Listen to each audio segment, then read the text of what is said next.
Seja bem-vindo a mais uma edição do programa Com a Palavra. Nesta terça-feira, nós seguimos entrevistando os vereadores reeleitos e os novatos na Câmara de Maceió.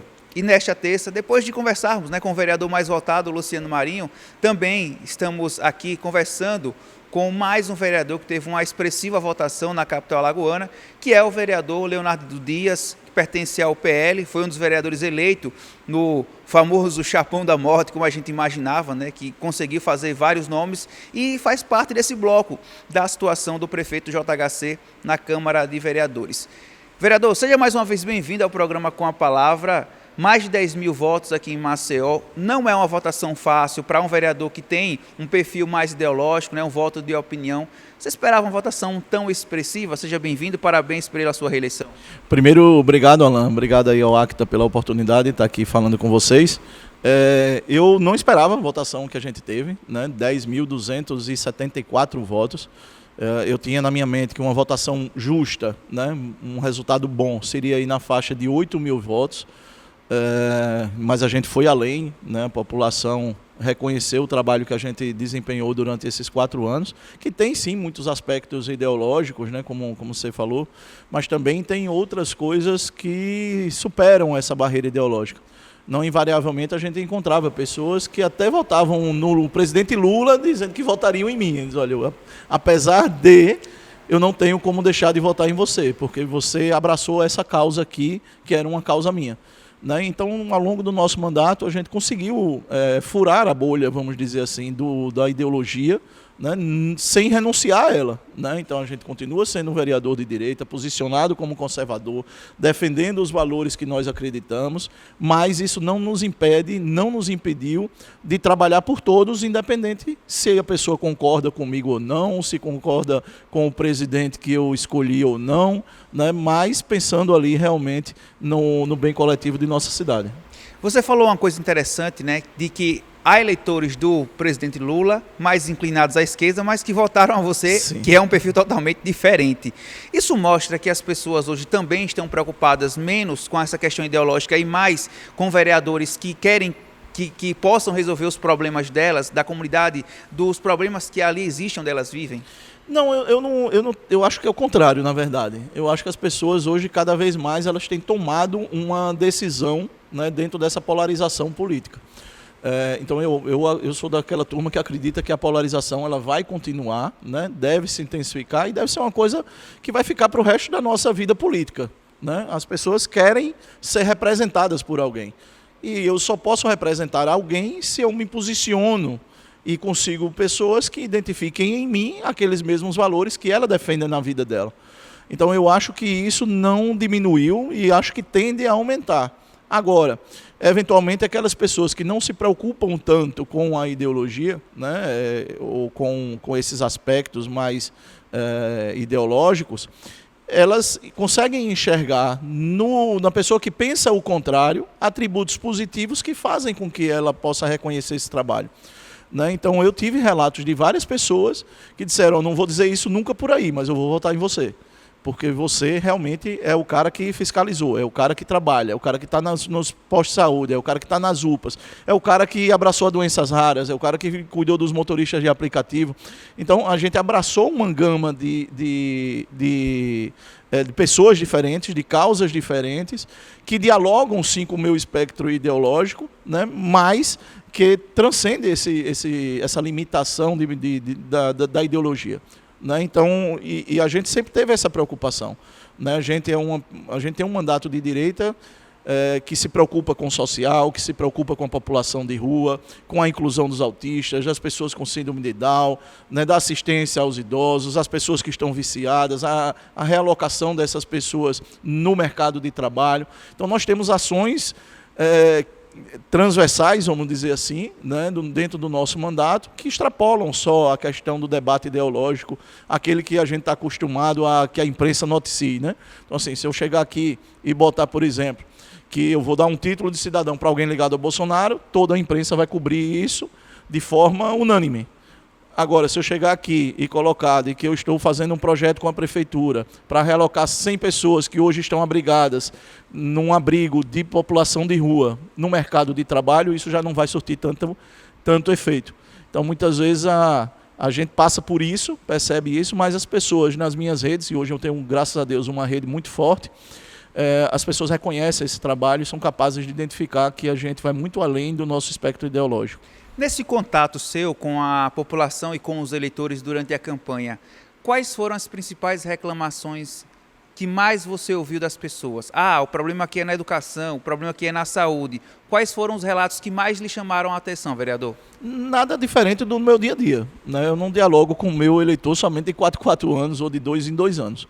Eu estou nas ruas o tempo inteiro, eu estou nas UPAs, eu estou nas unidades de saúde, nas escolas. Eu gosto de fiscalizar, eu não gosto de estar dentro do meu gabinete o tempo inteiro. Óbvio que a gente tem atividades que precisa estar dentro da Câmara, mas a gente precisa estar nas ruas.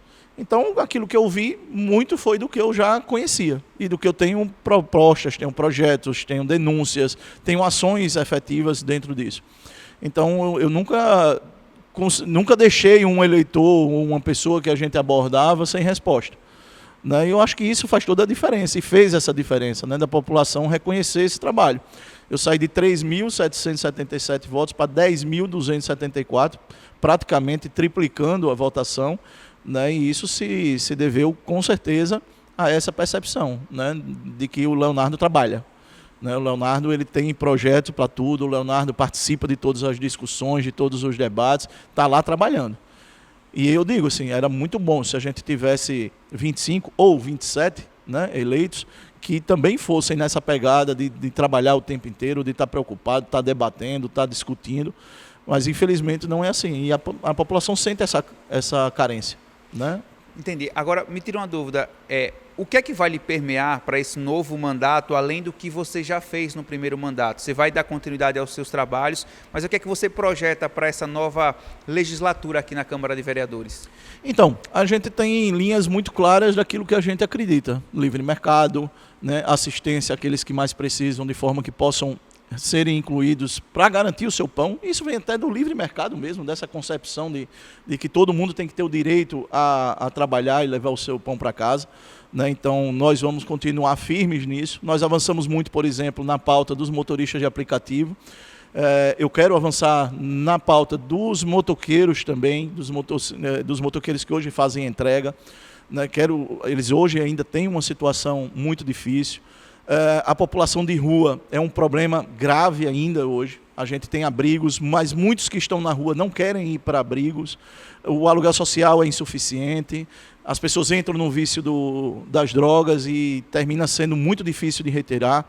Isso termina impactando a própria economia do nosso município, um momento em que essas pessoas hoje estão formando moradias em espaços que, por exemplo, impactam no turismo, que é a nossa maior indústria. Isso gera problema nos empregos que hoje são alimentados por essa indústria. Então, a população de rua vai ter minha atenção especial, apesar de ser o vereador que mais dispensou emendas para essa população. Das minhas emendas, eu mandei mais de R$1 milhão somente para atendimento da população de rua. Né? A gente quer agora trabalhar um pouco mais, não só acolher eles, mas tentar dar dignidade a eles para que eles retomem as suas vidas. Então, essa é uma discussão que a gente já, inclusive, já aprovou o requerimento aqui de audiência pública. Nós vamos fazer essa audiência pública com o Tribunal de Justiça, com a Defensoria Pública, com o Ministério Público e, obviamente, com a Prefeitura, para a gente delinear ações que possam, eu não digo resolver, porque é um problema que nem São Paulo resolveu e nenhum outro capital conseguiu resolver. Mas diminuir, mas né? que a gente possa diminuir ou conter o avanço dela. Né? Então, isso é extremamente importante. E a gente precisa ter essa preocupação. E quando você entra, manter a atenção com a saúde, né? A saúde é um calo, hoje o calo da população é de fato a saúde. Nós temos pessoas que esperam 20 dias, 15 dias numa UPA à espera de um leito. Né? Eu venho sinalizando isso há muito tempo aqui, cobrando tanto a Secretaria do Município quanto a Secretaria do Estado que se resolva essa questão das regulações dos leitos. Mas me parece que não avançou muito, né? Mesmo após tanta cobrança. O principal problema, só a título de curiosidade, vereador, é financeiro do município? É repasse federal? É o município destinar mais valores para essa regulação? Então, hoje, na verdade, é uma soma de problemas, né? Então, assim, nós temos alguns problemas, por exemplo, o Veredas hoje vive uma crise econômica muito grande, uma crise financeira dentro dele grande, sem nem ter insumos, mesmo para aqueles que estão lá internados hoje. Então, imagine a dificuldade de criar novos leitos. Então, se você perde um hospital do tamanho do Veredas dentro de uma cidade, é um problema muito grave. Então, nós temos dificuldade de obtenção de leitos dentro do Veredas. Fora isso, existe hoje vamos dizer assim, uma coisa que não deveria existir, mas uma dificuldade entre os dois entes, município e Estado, de regulação entre eles. Então, assim, para se aceitar um paciente que está numa UPA do município para um leito do hospital estadual é difícil. Da mesma forma, das UPAs do Estado para aceitar no hospital municipal, que já foi um grande avanço, né, muito importante a aquisição do hospital da cidade. Se não fosse ele hoje, a nossa saúde estaria num completo caos, porque se você for na UPA hoje, você vai ver que está superlotada, qualquer UPA que você for, né? E essa dificuldade de leitos, ela passa não somente pela questão financeira, né? Você tem atrasos do governo do estado, por exemplo, com a Santa Casa, com alguns órgãos, mas também pela disponibilidade da própria rede hospitalar, né? Então passa pelas duas coisas e não tem uma solução fácil. Eu até questionei aqui várias vezes, né? O Renan Filho, durante o seu governo, falou muito que tinha criado 1.500 leitos, 1.900 leitos, não sei quantos mil leitos durante a pandemia. E, sinceramente, a gente não sabe onde é que estão esses leitos. Me parece que eram leitos que já existiam e somente mudou de nome. Tirou o leito clínico para botar leito Covid, enquanto foi propagado que se estava criando leitos. Né? O fato é, as pessoas estão nas UPAs, seja do município ou do estado, passando dias e dias esperando uma regulação para um hospital. Enquanto isso, as doenças vão agravando. Aquele pé diabético que chegou lá de um jeito, quando sai com 10 dias já está diferente. Isso implica em amputação, implica no desenvolvimento econômico e social dessa pessoa, claro, dessa família, né? Por conta de não ter leitos. Então, a situação da saúde hoje em Alagoas ela é muito grave, muito grave. E eu digo isso porque eu venho me debruçando sobre ela desde o primeiro dia do meu mandato, quando eu comecei a visitar todos os postos de saúde de Maceió. Esse foi o primeiro bloco da entrevista com o vereador reeleito por Maceió, Leonardo Dias. A gente vai para um rápido intervalo e daqui a pouco a gente volta com a segunda parte da entrevista aqui no Com a Palavra.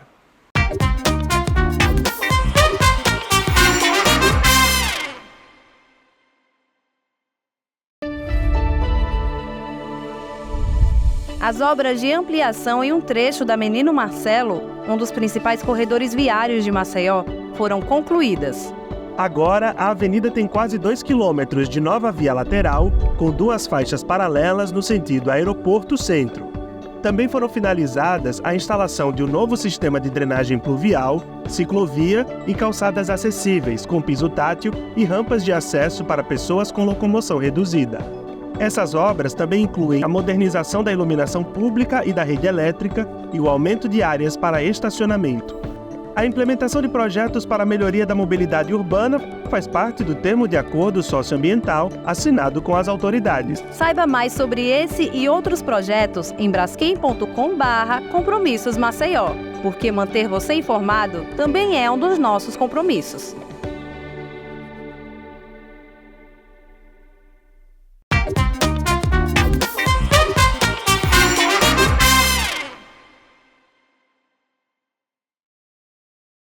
Estamos de volta aqui da Câmara de Vereadores, né, nesta terça-feira, conversando com os vereadores nessa série nova de entrevistas do Com a Palavra, conversando com vereadores reeleitos, os novos vereadores que irão compor o Parlamento Mirim aqui da capital a partir de janeiro de 2025.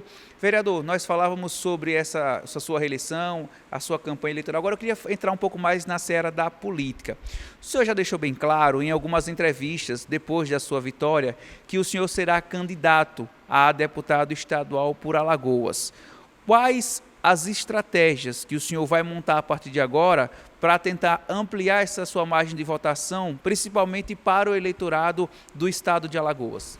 Então, eu vejo que é um caminho natural, né, Alan, assim, esperado e desejado, inclusive, por boa parte dos meus eleitores.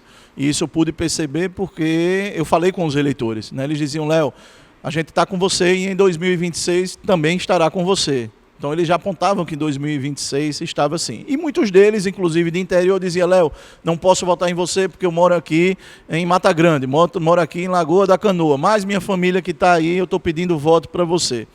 Né? Então existe já vamos dizer assim, um desejo, né, de muitos eleitores meus de que eu vá para um outro cargo. Existe, na verdade, ainda, né, uma pressão ou um desejo muito grande de que eu fosse para deputado federal, até mesmo pela questão ideológica, pela questão do embate que hoje existe no Congresso. Porém, eu sempre digo que, para mim, pessoalmente, não seria bom, né? Eu tenho uma família aqui, eu prezo muito pela família, gosto muito desse contato com o eleitor, de estar na UPA, de estar no posto de saúde, de estar conversando com as pessoas, e eu entendo que lá eu não seria feliz, né? Ficar lá somente no debate ideológico e distante das pessoas, de conversar com elas.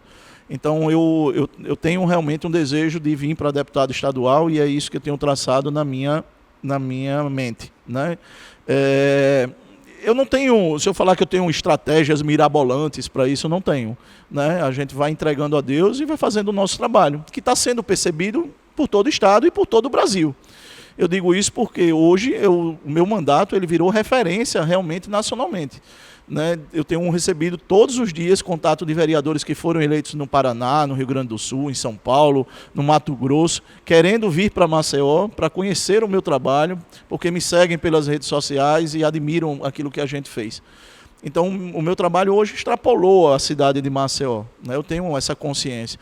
E no estado de Alagoas, quando eu vou em qualquer lugar, eu sou reconhecido, as pessoas vêm falar comigo, vêm parabenizar o trabalho que a gente faz, né? Então eu acho que esse não seria uma dificuldade. Eu acho que se a gente continuar defendendo aquilo que a gente defende, sendo coerente com aquilo que a gente defende, vivendo isso, a gente tem tudo para conseguir, né? Eu acredito muito nessa eleição. Achava que, para mim, assim, sendo bem honesto, para mim essa eleição que passou era o meu, vamos dizer assim, o meu teste, né, de saber se tudo aquilo que a gente fez foi capaz de chegar no eleitor que não fosse aquele que está lá na rede social interagindo comigo todo dia.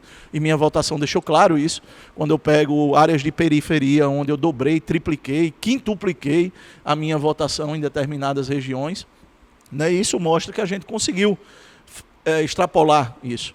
Então, eu fiz 2 eleições para presidente, né, no estado inteiro, em 2018 e em 2022. Eu coordenei a campanha do presidente Bolsonaro no interior, então tenho muitas relações, né, pelo interior, e eu acho que é natural. Eu entrego a Deus, se for para ser, vai ser, se não for, não vai ser também. A gente está na mão dele e vai trabalhar para que isso aconteça. Mas o meu trabalho é diferente, eu não vou pegar vereador de cidade para fazer base para mim, eu não trabalho dessa forma, né? Então eu vou atrás daqueles eleitores que se identificam com aquilo que eu penso, que se sentem representados com aquilo que a gente defende, e sobretudo com aquilo que a gente combate, né? Que a gente tem os mesmos quereres e os não quereres. Então é esse eleitor que a gente vai tentar conquistar, né, e trazer para a gente. A ausência do ex-presidente Jair Bolsonaro na campanha, por exemplo, do prefeito JHC aqui em Maceió, fez falta, na sua opinião? Não, o JHC ele tinha uma reeleição muito consolidada, sim. Né? Não era surpresa para ninguém que ele seria eleito com uma boa margem de votação, e assim aconteceu, um dos prefeitos mais bem votados do Brasil. Então não acho que fez falta para ele, né? E o resultado mostra isso. E o presidente estava envolvido com muitas campanhas, né, em lugares que estrategicamente seria muito importante manter, né? A gente tem lá, mesmo com a polêmica, questão de São Paulo, nós temos hoje Fortaleza, por exemplo, com o jovem André Fernandes, tem 26 anos. A gente tem Aracaju, que é um reduto petista que a gente vai vencer lá com a Emília. A gente tem João Pessoa, o Queiroga, que começou pequenininho, está agora no segundo turno, pode ser que surpreenda até domingo. Nós temos eleições no Nordeste, veja, eu estou falando aqui até de lugares do Nordeste, que sempre foi o reduto do PT, onde o PL deve fazer os seus prefeitos. E a gente nota isso. E o envolvimento do Bolsonaro nessas eleições, diferente até do que ele fez em 2020. 2020, enquanto ele era presidente, ele se retraiu muito e não participou das eleições municipais. Nessa eleição, ele participou ativamente, apoiou muitos vereadores, muitos prefeitos e tem conseguido, obviamente, eleger muita gente. Né? A gente fez mais de 500 prefeituras, enquanto o PT, por exemplo, fez metade disso. Então é um grande avanço, mostra a força política do Bolsonaro. Eu tenho um grupo de vereadores conservadores que até a eleição passada tinham 30, que a gente tinha mapeado, hoje já vai em 100. Pelo estado de Alagoas? Não, digo... Pelo Nordeste? Pelo Brasil, pelo mas Brasil. Assim, aqueles vereadores que são, vamos dizer, a linha de frente. Né? A gente tinha 30, hoje a gente tem 100 e falta muita gente ser colocada ali dentro. Então a gente cresceu muito o nome de pessoas que são efetivamente de direita, que querem estar dentro de um projeto de Brasil, que passa, obviamente, por 2026. Desses 100, tenho certeza que nós vamos fazer muitos estaduais e muitos federais. O grande desafio do PL, que está muito bem consolidado em Maceió, com o prefeito JHC, com a base boa de vereadores, ainda é disseminar essa formação de novas lideranças pelo Estado? Porque, por exemplo, a gente observa Alagoas, mapeia uma grande quantidade de prefeitos ligados ao MDB, ligados ao grupo do governo do Estado, mas as câmaras de vereadores espalhadas pelo Estado também têm a força muito grande do MDB, se não do PP, que é comandado pelo Arthur Lira aqui em Alagoas. Esse é o grande desafio do PL, de repente usar mais, trazer mais o ex-presidente Jair Bolsonaro para consolidar, fortalecer a formação de novas lideranças no interior do Estado? Então, a gente tem uma grande dificuldade que é a viabilidade partidária em cada município. Cada município vive uma realidade partidária, né? E isso é no Brasil inteiro, não é só em Alagoas. Né? Eu tenho, por exemplo, eu estava conversando com o pessoal do grupo, né? Tem vereadores conservadores de direita, ponta firme, que foram eleitos, por exemplo, na Paraíba pelo MDB. Mas são vereadores de confiança nossos. Então, a realidade partidária do município, às vezes, é muito difícil. Eu tinha aqui, por exemplo, um amigo que foi candidato a vereador pelo PSB em uma cidade, mas é um cara que, desde 2016, está militando pela direita. Então, a realidade partidária, ela é muito cruel, às vezes. Por mais que você queira botar o PL, você vai precisar, lá na hora H, ter um número de vereadores suficiente para eleger 1, 2 ou 3 vereadores. E muitas vezes não se consegue reunir isso tão facilmente. E ainda tem a questão da cota das mulheres, que dificulta não somente para o PL, mas para todos os partidos. Né? Não é à toa que a gente viu muitas chapas em Alagoas inteiras ser suspensas, impugnadas por conta da participação ou a ausência das mulheres e as candidatas laranjas. Então existe muita dificuldade dentro da realidade partidária para que isso aconteça. Eu não me preocupo tanto, então, assim, como de direita, que a pessoa esteja no PL. Né? Eu me preocupo muito mais pelas convicções políticas dessa pessoa e que ela não esteja, obviamente, se possível, num partido de centro-esquerda ou de esquerda. Não tem condição do cara de direita estar dentro do PT. Né? Isso aí seria ilógico. É melhor você não ser candidato, irmão, porque senão você está traindo exatamente toda a sua... incoerente. Né? Mas, enfim, essa realidade partidária, para mim, não é o ponto crucial de um crescimento, de um pensamento. Não é. Né? Ela deve acontecer. Acho que a gente não fez tudo o que poderia para que isso acontecesse, né? Mas aí eu não tenho hoje, vamos dizer assim, força dentro do partido localmente para poder atuar nesse sentido. Obviamente que a gente fez algumas indicações, alguns diretórios, a gente conseguiu manter com o pessoal da direita, mas assim, a grande maioria foi muito em cima da hora. Então faltou um pouco de planejamento, de estruturação, que com certeza isso aí com o tempo deve acontecer, deve se ajustar. Esse foi o segundo bloco da entrevista com o vereador Leonardo Dias. A gente vai para um rápido intervalo e na volta a gente volta com o terceiro e último bloco da entrevista com os novos vereadores de Maceió, os vereadores reeleitos aqui da capital.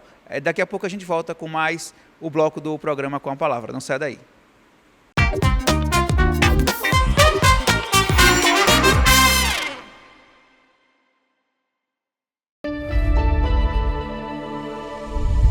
As obras de ampliação em um trecho da Menino Marcelo, um dos principais corredores viários de Maceió, foram concluídas. Agora, a avenida tem quase 2 quilômetros de nova via lateral, com 2 faixas paralelas no sentido aeroporto-centro. Também foram finalizadas a instalação de um novo sistema de drenagem pluvial, ciclovia e calçadas acessíveis, com piso tátil e rampas de acesso para pessoas com locomoção reduzida. Essas obras também incluem a modernização da iluminação pública e da rede elétrica e o aumento de áreas para estacionamento. A implementação de projetos para a melhoria da mobilidade urbana faz parte do termo de acordo socioambiental assinado com as autoridades. Saiba mais sobre esse e outros projetos em braskem.com/compromissos Maceió, porque manter você informado também é um dos nossos compromissos.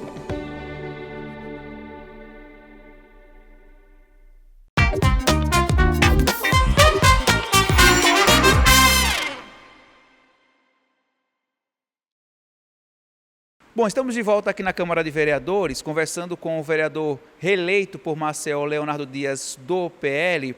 Vereador, a gente conversou durante a campanha com o deputado estadual Cabo Bebeto, né? E a gente percebeu ao longo desses últimos tempos que há uma situação desconfortável dessas principais lideranças da direita, que são o senhor e o deputado Cabo Bebeto, aqui do PL. Como está a sua relação com o deputado? Existe, de fato, uma guerra, uma briga de vaidades entre vocês? Ou isso é algo que está sendo controlado? Então, veja, eu sempre tive relação com o Cabo Bebeto, né? Em 2022, inclusive, apoiei ele para deputado estadual. E acredito que era uma obrigação realmente da direita devolver o mandato para o deputado Bebeto, que estava sendo posto ali na sua reeleição. Né? E agora em 2024, na verdade até antes, eu acho, se eu não me engano, no ano passado, ele me procurou sobre a vontade de eleger o filho dele para vereador e etc. Eu jamais iria interferir nisso e nem tenho o direito de interferir na decisão de cada um, ainda mais quando se trata do filho, né, da pessoa. Então ele optou em colocar o filho para disputar dentro de uma chapa onde a gente poderia fazer os dois ou poderia perder os dois. Então, assim, eu sinceramente não acho que foi uma decisão correta diante do risco que representava para a direita perder a sua única voz que teria aqui. Né? E a gente correu esse risco, porque, como você bem falou, é uma chapa da morte.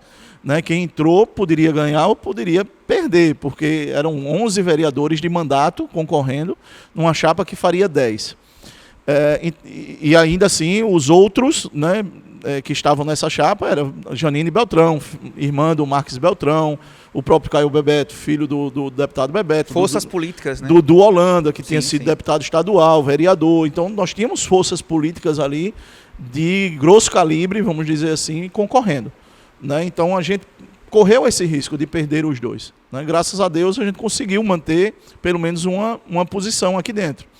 Então, eu acho que é natural, assim, até mesmo do processo político, as pessoas construírem o seu caminho. Né? Então, assim, o deputado Bebeto está construindo dele, eu estou construindo o meu. A gente compartilha de muitas coisas, discorda de algumas coisas, estamos dentro do mesmo espectro político, agora minha relação política com ele hoje já não existe. Né? Então eu tenho o meu caminho, eu tenho as minhas metas, tenho os meus objetivos, que passa pelo meu grupo, que está comigo desde 2014, né? E que nós estamos trabalhando no sentido desse projeto. Né? O deputado Bebeto tem o dele e está seguindo com o dele. Então, assim, eu acho que é natural da política, não quer dizer que nós somos inimigos políticos, não enxergo isso, né? Mas que ele tem um projeto e eu tenho outro, e que hoje não convergem esses projetos. Perfeito. Agora, como é que o senhor vai agora trabalhar esses 2 anos de vereador, né, visando esse mandato de deputado estadual? Outros nomes também, como o vereador Ciderlane Mendonça, que faz parte do seu colega aqui da Câmara de Vereadores, já deixou claro que também deve disputar. Vários nomes do PL vão estar junto nessa disputa em busca de uma vaga na Assembleia Legislativa? Vamos para a chapa da morte 2.0. Acho que boa parte da Câmara, na verdade, que foi eleita pelo PL, deve ser candidato a estadual. Eu arriscaria outros nomes nesse meio, né? O próprio Galba, ou o pai dele, o Marcelo Palmeira, o Brivaldo, talvez o Canuto, ou não sei, acho que até pela relação política dele pode ser que não. Mas assim, eu certamente desses 11 aí que foram eleitos, eu chutaria que pelo menos uns 6 serão candidatos a estadual. Além disso, você já tem hoje um deputado estadual, que é o Cabo Bebeto, existe a possibilidade de outros deputados também virem, né, para somar dentro do PL, então a gente vai ter aí uma chapa que certamente fará 4 ou 5 deputados estaduais, até mesmo porque o JHC vai precisar disso. Né? O JHC muito provavelmente deve ser candidato em 2026, né? A princípio todo mundo imagina, e eu suponho... Ele já deixou isso claro para o senhor? Não.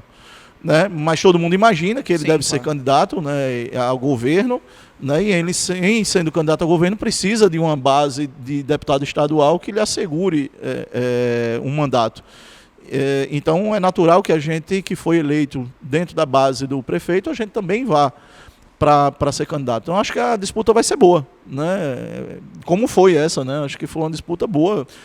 O partido deu condição para todo mundo brigar, né? De forma indistinta, todo mundo teve sua possibilidade de fazer sua campanha.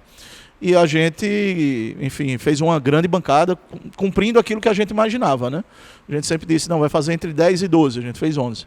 Né? Então, foi uma eleição bastante positiva para o PL, dentro de Maceió, e tenho certeza que em 2026 será assim também para estadual.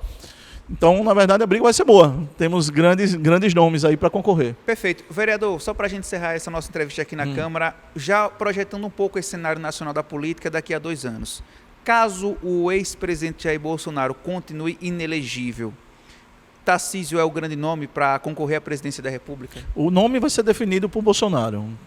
Né? Vai ser definido por ele. Ele já disse que é candidato. Né? Então, pela primeira vez. Eventualmente, né? Se ele não for, né, quem vai definir o nome, com certeza será ele. Inclusive, isso está posto pelo próprio Valdemar.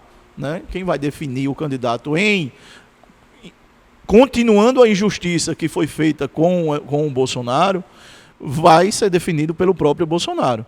Né? A gente tem alguns nomes, né? O Tarcísio muito se comenta, a Michele muito se comenta, o próprio Eduardo Bolsonaro se comenta, mas quem vai definir para a direita, quem é o candidato da direita e do PL, vai ser o Bolsonaro.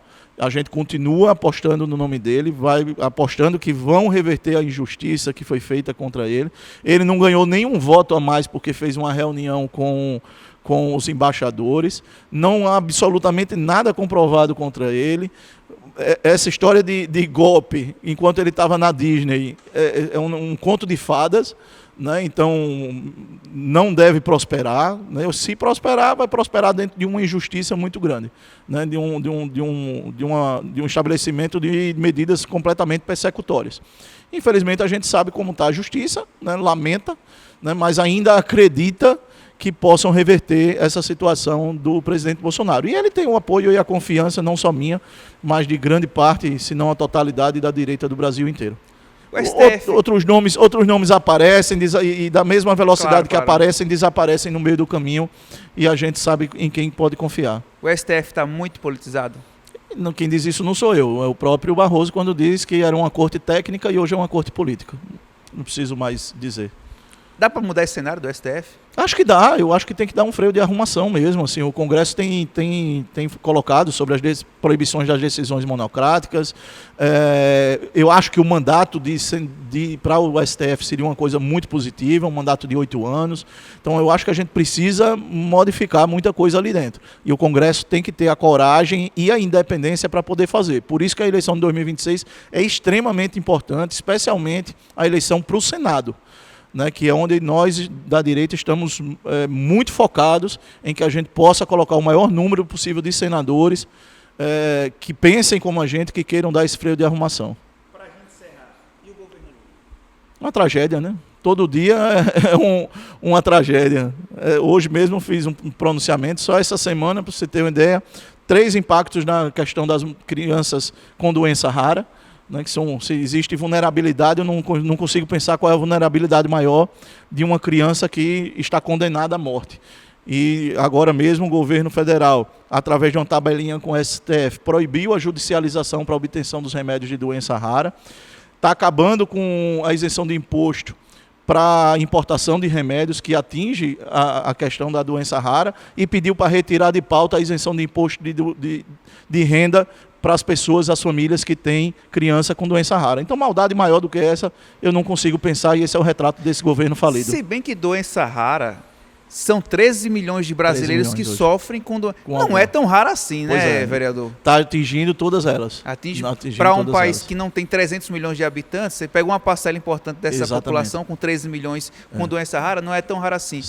Vereador, muito obrigado pela sua entrevista. Eu viu? agradeço, Alain, agradeço ao Acta aí por ter nos convidado a participar dessa entrevista. Obrigado a todos. Sem fugir dos assuntos, sem meias palavras, direto ao ponto, esse foi o vereador Leonardo Dias e, portanto, fechamos essa entrevista aqui na Câmara de Vereadores, nessa série de bate-papo com os vereadores reeleitos e os vereadores novatos. Daqui a pouco a gente também vai fazer uma série de entrevistas com as caras novas, que não são tão novas assim aqui na Câmara de Vereadores. Muito obrigado pela sua audiência e na próxima terça a gente volta com mais uma edição do programa Com a Palavra.